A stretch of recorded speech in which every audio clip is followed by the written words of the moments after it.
It's tea this morning, not coffee.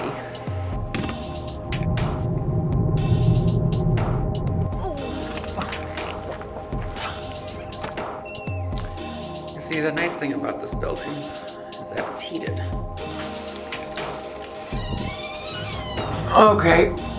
Oh, goodness. 4 years. So this one's a nice, interesting thing here, and I think I'm going to start off with a couple questions, because I know one of them especially segues right into the way that I was like kind of wanting to talk about what I've been thinking about for this 4-year update. All right, so let's pull them up.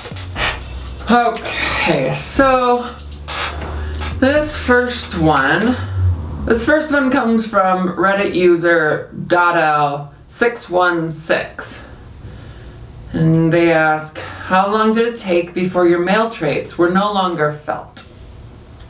So I've always identified as gender fluid, and it's interesting because now I'm in this situation where I'm like, every day is like 90% female. I just feel that way. It's who I am.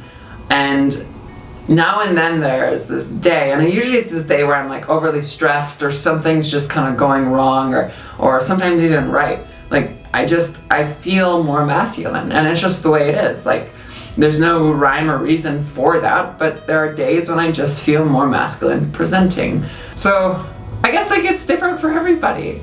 Like everybody's gonna have their own sort of like, feeling on transitioning and gender and everything in between.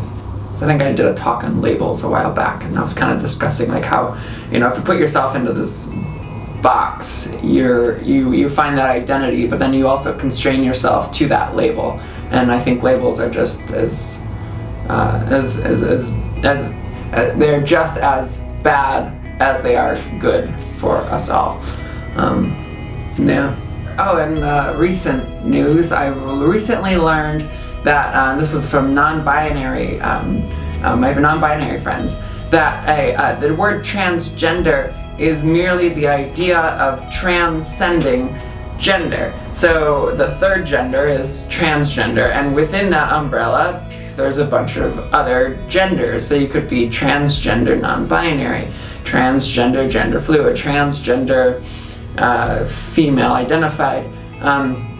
So this is just something that I've recently learned, that transgender is merely the third gender, and within that gender there's a lot of other genders that are like subcategories of it, sort of like genres. Metal, and there's like blood metal. I don't know, I just started rambling. Let's go on to another question, because this is a transition related video, but I mean, maybe you can tell that like, it's no longer about transition. That's kind of what 3 years was about. I don't know. Oh, let's just do a fun one. So, Entity Unite?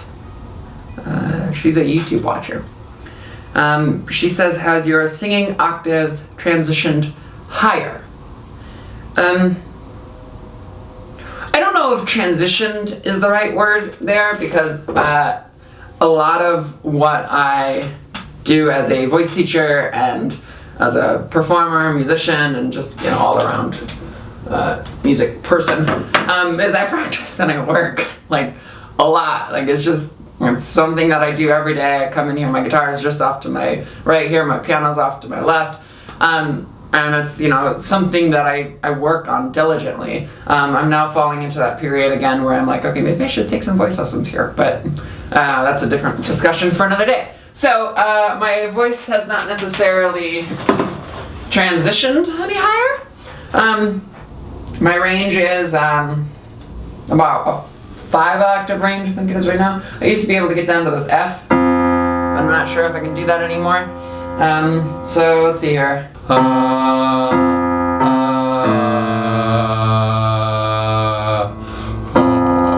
Nope, I can't get to that F anymore. I've lost a couple notes on the bottom end. So I've got about an A2 there. And on the high end,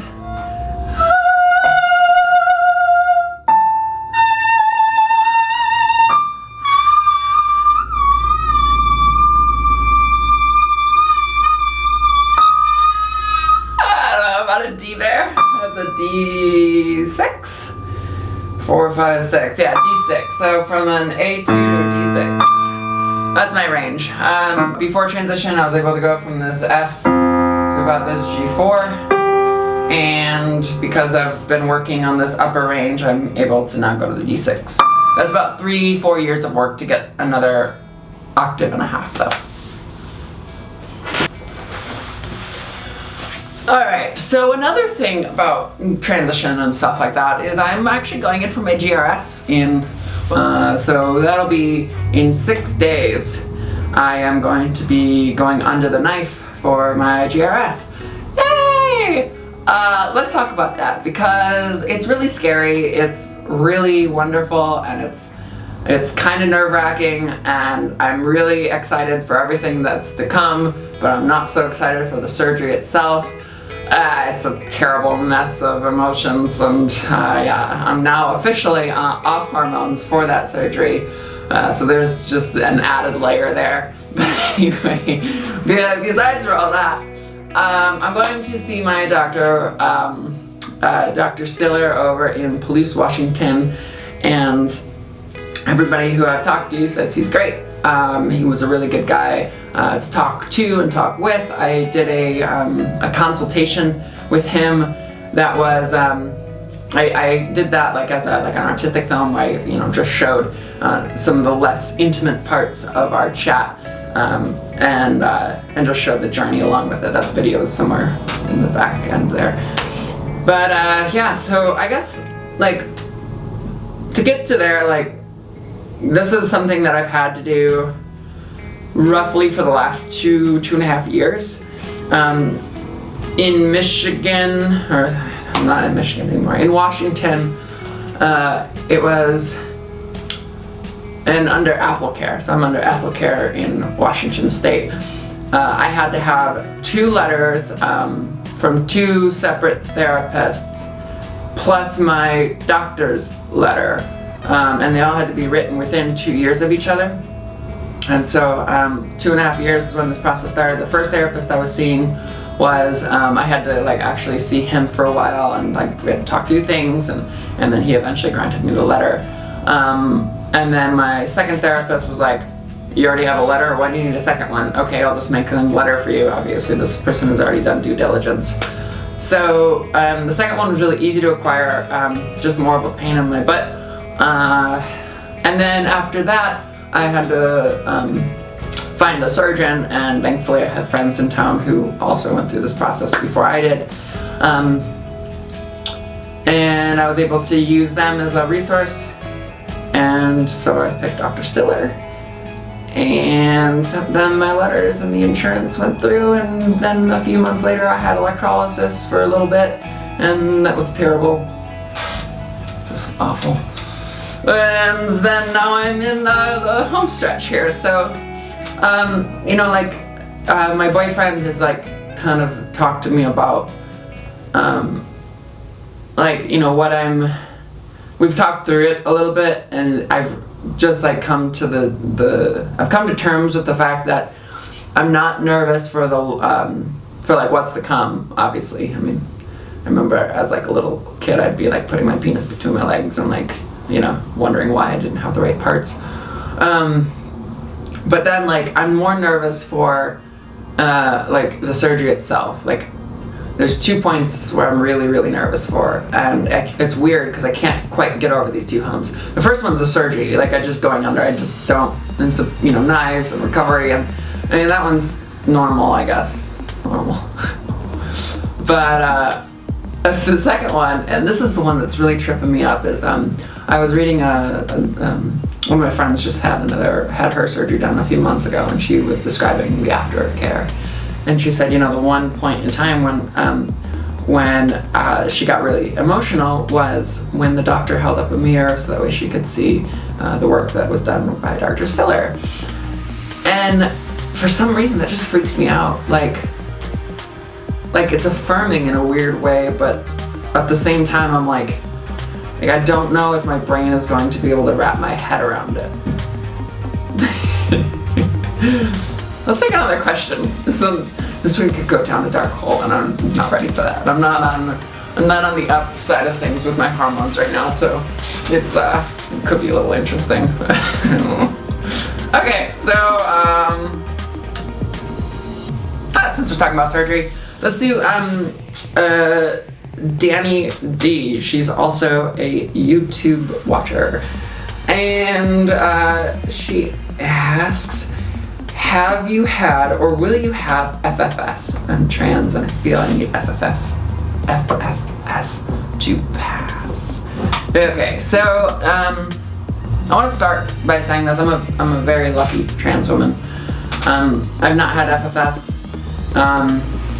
I have not had laser or electrolysis on my face. I do have some chinny hairs here, but I'm a blonde woman, so they don't really show unless, you know, I've been growing them up for a while. I do want to get FFS here, or laser here on my chin, but it's not a priority.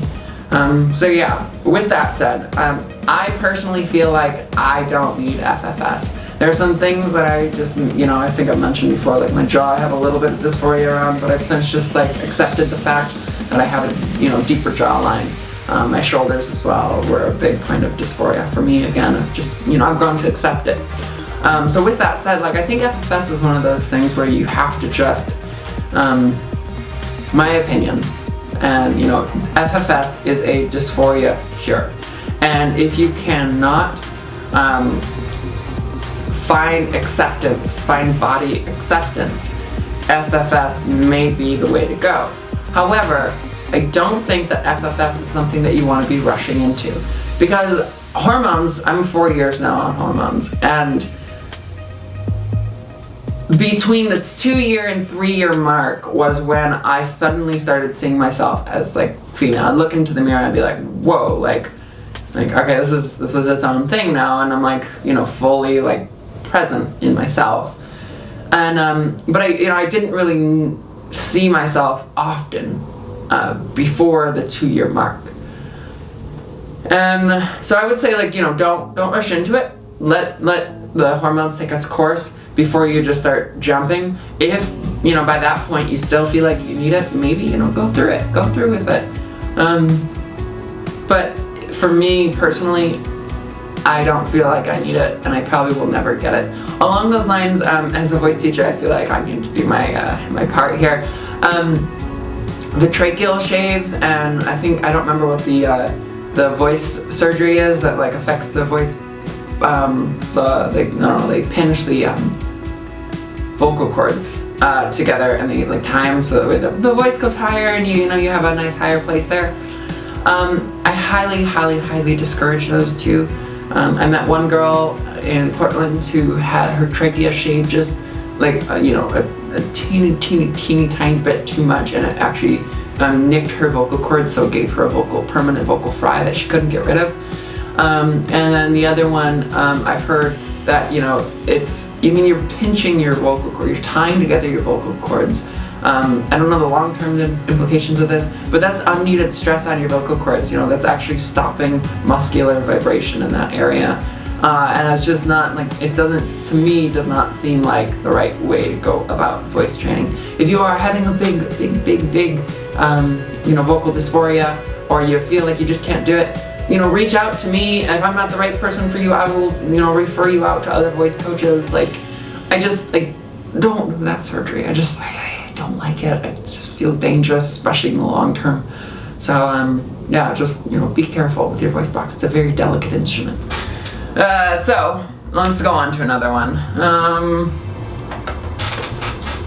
User Sir Yes We Can from Reddit asked quite a few questions here, and maybe I'll talk about another one as well, but for now this is a good segue. I'd love to know more about your voice therapy. It feels like the hardest part. What were your hurdles and how did you get past them? So this is pretty much what I tell all my students. The best thing that you can do for yourself is record, because the more that you record and listen back to your voice and start, removing the self-judgment from it, you can then start progressing. If you, when I'm gonna be editing this vlog and listening to my voice this entire time,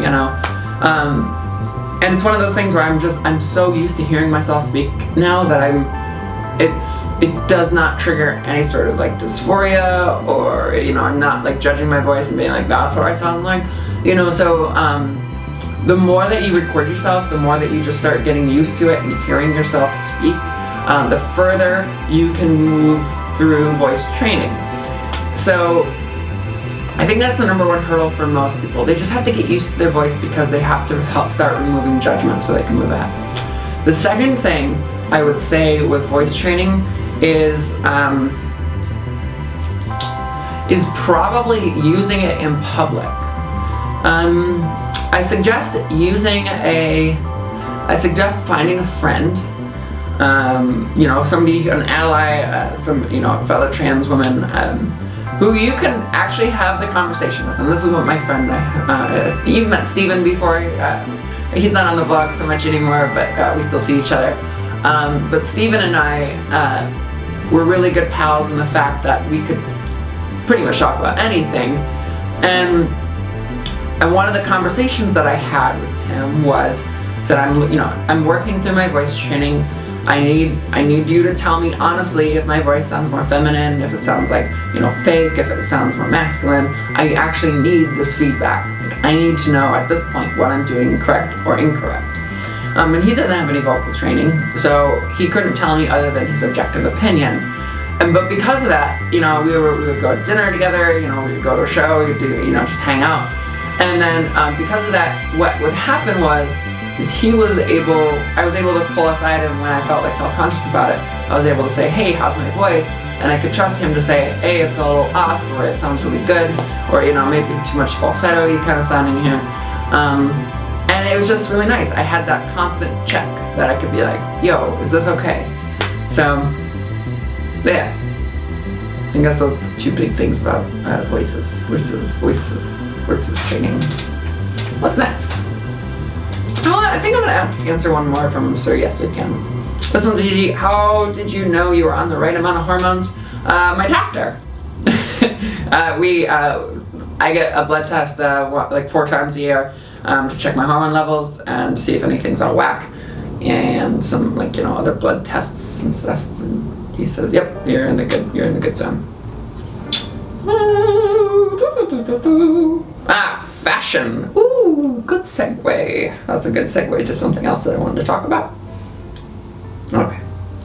How has fashion played a role in your transition throughout the years?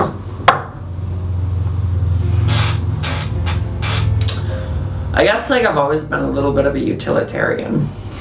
So for example, if you look around the studio, you're gonna see I don't have a whole lot of decoration. These things in the back here are just they're sound panels. They do dampen the room a little bit, but I kind of cut them up just as a little bit more of a piece of artwork, just to give a little bit of energy to this room. But I don't have color in this room, and that's fine because mostly it's this is a working space for me. So that's the same thing with fashion. Right now, I'm wearing I found this jacket at a secondhand store. I don't even know who it is, but it's a nice jacket. It kind of folds cool and does its thing. This one is a Long Tall Sally shirt. I highly suggest going to Long Tall Sally. It's really great if you're over 6 foot like I am. Jeans that I got, they're a little ripped up here. Those jeans I got from Goodwill, I think. My shoes, which are, I don't know, Nikes that I just picked up from, I think, Nordstrom Rack or something. I pick up clothes because I need clothes, which is kind of interesting because, I model and stuff. And I like dressing up. I like having fun dressing up and things, but it's not necessarily something that affects my transition per se. Now, with that said, I do remember the first 2 years of my transition. Well, let me tell you a story. I guess this whole thing is a story. My mom, I had a conversation with my mom one day, and it was this was nearing the end of my 2-year thing, and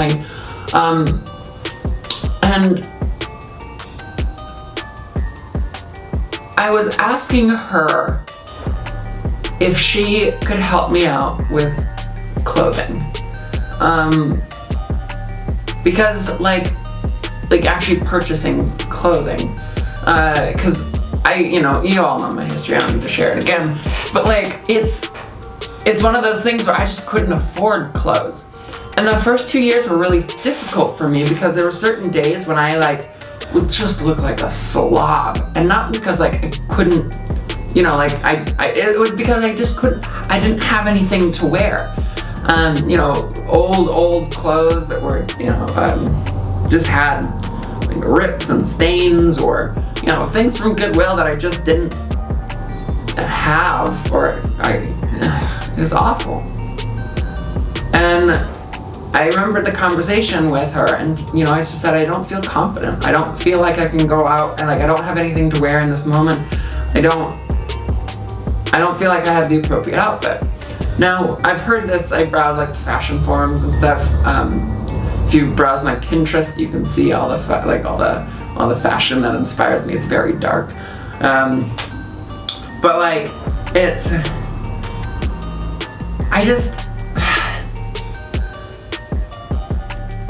one of the things that I feel like I don't need to worry about until it affects me.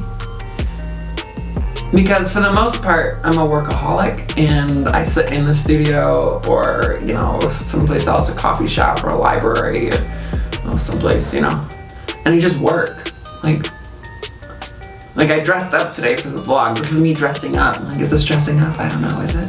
But like, for the most part, I just put on a sweater. Like, some of my students will like watch this, I'm sure, and like know, or kind of like, my grubby days.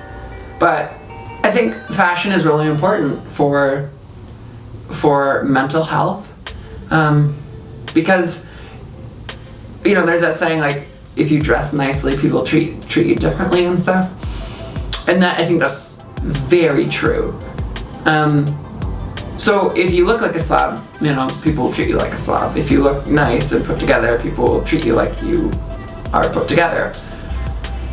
And when you're trying to look put together, and the only kind of stuff that you have is old, beaten up clothes, it can really trigger some just really negative thoughts. And sometimes that falls into the category of dysphoria, sometimes it just falls into the category of self-consciousness. Yeah, I think that's it. Thanks for bearing with me for that segment. I think so. Anyway, it's one of those things, the more that you work through it, the more articles of clothing that you feel comfortable with, the further your mental health, the more it can help your mental health and stuff. I think that kind of encompasses how I feel about fashion and stuff. I don't know, I went off on another tangent. God, you gotta check me, guys. I'm like, this is a weird one, especially because I think I'm like gonna try to keep this one really long and just like, real. I don't really think I'm gonna edit it so much. I know I have a few notes for myself, but not really gonna edit this one too much. Alright, I like this one. This is user from Reddit, NMBusCH4. Channel 4. To me, NMBus Channel 4, I don't know, it just reminds me of like something that I've seen on like a Zoom recorder or something like that. Channel 4 is like usually like a recording like channel. I don't know what NMBus means, but probably something with audio or video work. Anyway, one question though, do you friends ever forget you're trans? Yes. Not in the way that you describe, and they're talking about like, you're so lucky to have never had a period, or middle school as a girl was growing up like hell, what was it like growing up as a boy? And it's like, so yeah, not in that way, but like, I think a lot of it is just my age.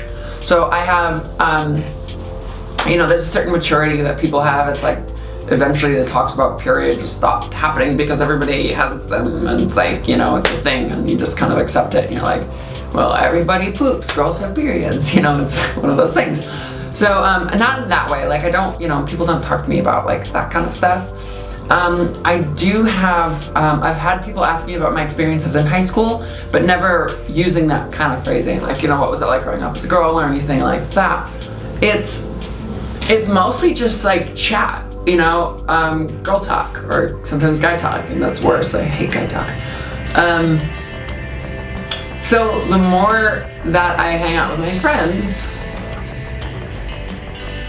the more open that I become, and the more I think they realize that I'm trans. Now this is interesting though, because I do find that some of my more, my cis friends, the ones that like I like to hang out with now and then, and I don't know if this is, again, just an age thing. I'm pretty sure it's just an age thing, you know, we're all busy now. My cis friends are the people that I really want to grow closer to as friends, tend to shy away after a little while. Now, it could be a variety of things. It could be the fact that I'm trans, it could be the fact that I'm a workaholic and I really just like have a hard time responding to texts and, you know, and stuff like that. It could be a variety of things, but for the most part, it's